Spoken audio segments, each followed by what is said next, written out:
So, okay. So, nasettle na namin yon yung sa flight. So, since family of 4 sila plus another couple, so tigisang check-in baggage lang sila. Then, puro hand carry na yung dadalhin nila. So, syempre 4 days lang naman. So, konti lang naman yung mga damit na kailangan nila. So, yung check-in, para na yun sa mga, kung may mga gusto silang bilhin na pasalubong o yung mga hindi nila pwedeng ilagay sa hand carry. Yan. So, like yung shampoo, yan. Pero shampoo, meron naman na yan sa hotel. So, yung mga ibang bagay na hindi pwede sa hand carry. So, kaya may check-in din sila. Okay. So, settle na yon. Okay. Pati yung hotel, nakasettle na rin sila sa hotel. Okay. So, ngayon, yung bago naman umalis, so kailangan magbayad tayo ng travel tax. Yung travel tax na yan, pwede natin bayaran yan online sa TISA website. So, 1,620 yung kailangan bayaran. Okay, so okay na yon. So, para hindi na rin pumila pagdating sa airport kasi makakadagdag pa yan sa queue. Then, second, kailangan mag-fill up online sa Philippine e-travel website. So, may QR code na magge-generate doon. So, kailangan i-screenshot yung QR code na yun. So, yun yung ipapakita sa immigration. Okay?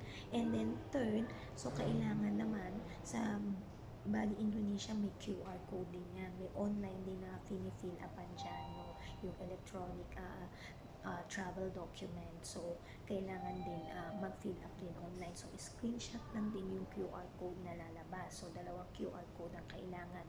So, dito sa Manila Immigration, ipapakita yung isang QR code na pinalapan sa Philippine e-travel website. Second, pagdating naman ng Bali, Indonesia, so yung QR code naman din yung ipapakita doon. And then, pwede rin magbayad online sa Love Bali website, yung tourist levy. Ang tourist levy, 550 pesos. So, ngayon, minsan nagkaka-problem sa online, no, sa website. So, pwede nyo rin naman yung bayaran pagdating sa Bali Airport. So, kailangan lang mag-ready ng cash, no, pag Indonesian rupiah, 150,000 yun, yung tourist levy. So, okay. So, okay na yon. So, yun yung mga kailangan sa Bali, Indonesia pag magta-travel. Okay. So, dito naman tayo pagdating ng Bali, Indonesia Airport, so, okay na, nakalabas na tayo ng Bali, Indonesia Airport. So, may magpipick up na driver. So, ihahatid kayo sa hotel.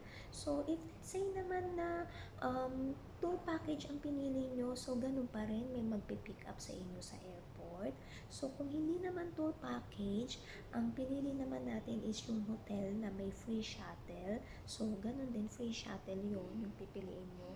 Or kung ang pinili nyo naman is flight and hotel lang, ngayon, paano kayo ngayon na kung wala namang free shuttle si hotel, pwede kayong sa Grab taxi.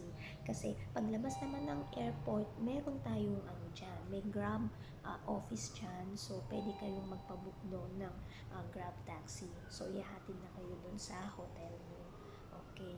So, ngayon naman, pagdating naman sa hotel, ang isang advice ko rin, hindi tayo pwedeng uminom ng tap water water ng Bali, Indonesia kasi medyo nakakasakit sa tiyan yun. So, kaya kung makikita nyo, especially dun sa mga 4-star, 5-star hotel, meron niyang pinoprovide sila kahit nasa CR ka, may bote dyan. So, yun yung dapat yung inumin, yung bottled water na pinrovide nila sa toilet. Hindi yung iinumin natin na water. Yun yung gagamitin natin pagka yung toothbrush tayo yun. Kasi kahit sa pagtutoothbrush, hindi natin pwedeng gamitin yung tap water nila. Kung yung mga drinks naman, yung mga bottled water na nabibili sa mga supermarket, meron dyan, or gusto nyo pakuluan nyo. Pero kahit na kung pakukuluan nyo yung tubig, mas maganda bottled water pa rin. Okay? So, yun yung isang doon. Hindi tayo pwedeng uminom ng water sa Bali, Indonesia. Yung mga mineral water ang bibilhin natin. Okay? Kahit sa pagtutubrush, so yun yung gagamitin natin. Okay. So yun na yun sa hotel. So, syempre, comfortable yung hotel natin. Tapos, meron tayong free breakfast doon. Breakfast buffet pa yon. So, yun. Tapos, so yun na. So, magtutour tayo. So, mga kagaya kay client. So, naka-ano na yan.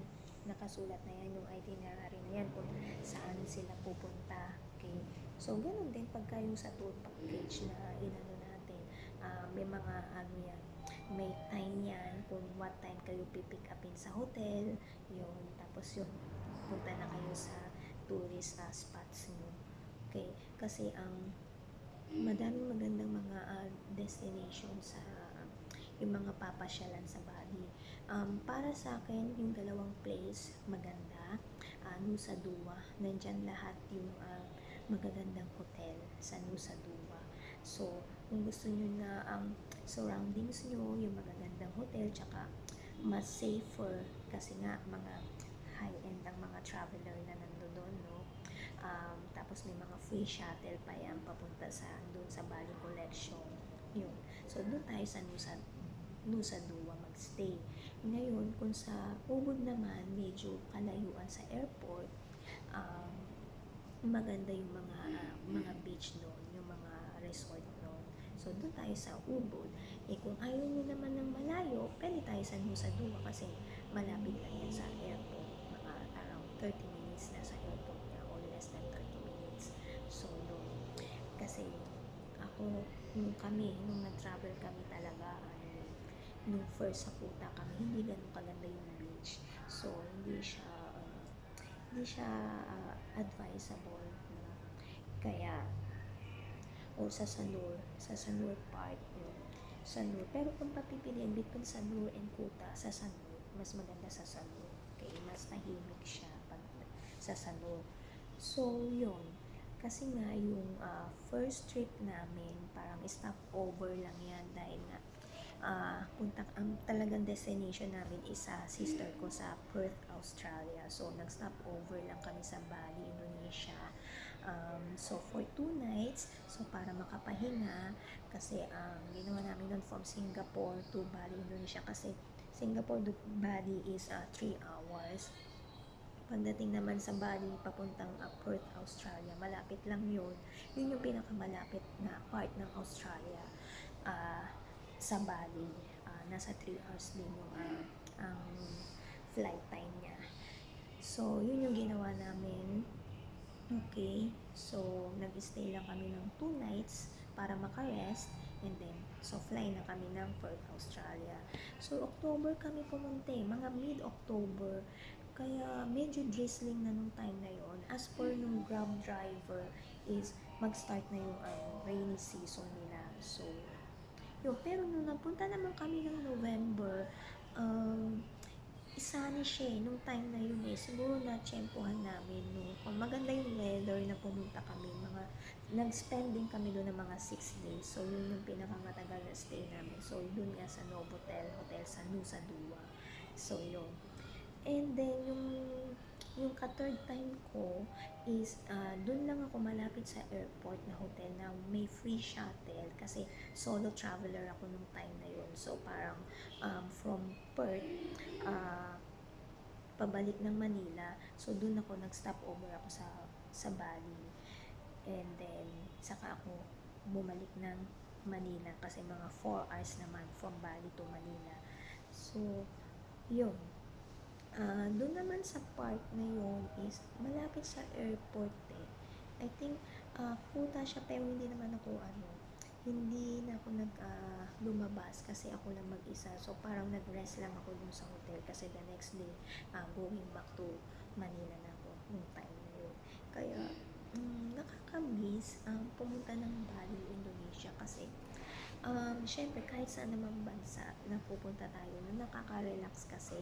So yun yung pinaka-gusto ko na pa-travel kasi nakakawala ng stress yung kasi syempre pag pumunta ka doon, makikita mo yung culture nila, yan. So, magkakaroon ka ng knowledge na, ay, ganito pala sa bansa nila, ito yung culture nila, yan. So, aside doon, syempre makakapag-picture ka doon sa mga magagandang tourist spots na meron sila, yung mga places nila, yan. Sa Bali, Indonesia, yan, yung beach, yung temple, yan, yung sa zoo, maganda rin yun. Tapos yung floating, ang tawag nito, yung sa, may mga temple sila, rice terraces, yung meron sila nun. So, magandang experience. Kaya, nakakamiss na pumunta. So, as a traveler, ngayon, kung meron kayong, ang advice ko, kunyari talagang nagta-travel kayo, no? Meron kayong sa bucket list nyo ng mga 10 countries.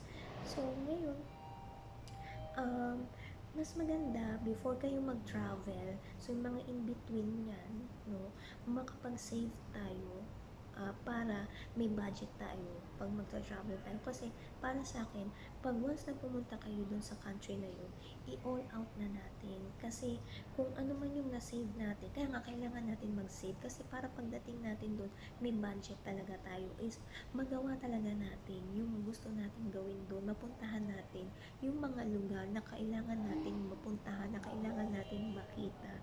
Kung yung mga destination na meron sila, yung mga tourist spots na meron sila, kasi minsan lang tayo pupunta doon, kaya lubos-lubusin na natin para sulit yung pagpunta natin, kasi syempre hindi naman sa na babalik pa ulit tayo doon, na syempre gusto natin sa next trip natin is ibang country naman, di ba? Kaya para mapuntahan natin yung mga iba't ibang country. Okay, so maano natin na, kasi syempre no, nag-aaral tayo ng history, so syempre nandiyan yan.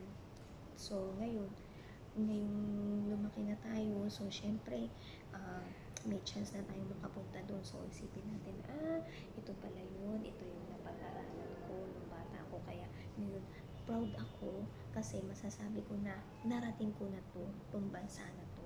So yun, kaya kami nung time na nung nagtutour kami, kaya yung sabi ko, ay finally nakapunta ako dito sa bansa na to. Parang dati lang inaaral namin to sa school, so ngayon masasabi ko na, ay nakarating na ako dito sa bansa na to. So isa to sa mga pinag-aralan namin nung bata ako. So maganda siya, kaya masabi ko investment, yung pagta-travel, investment siya, kasi kailangan mo talaga mag-ipon, paglaanan ng savings ng pera, mag-invest dyan, kasi magandang experience.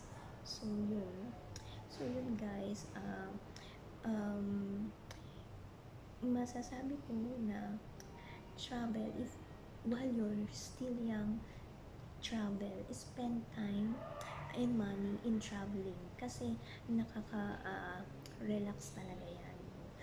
Lalo na kung nandun tayo sa work na sobrang busy sa work, tas nai-stress na tayo, so take a time na mag-pause muna, na pumunta sa place na nakaka-relax, na maganda, na komportable, na kung saan makakalimutan natin for a while yung mga trabaho natin, yung mga work natin sa office, para at least makapag naman yung katawan natin, makapagpahinga.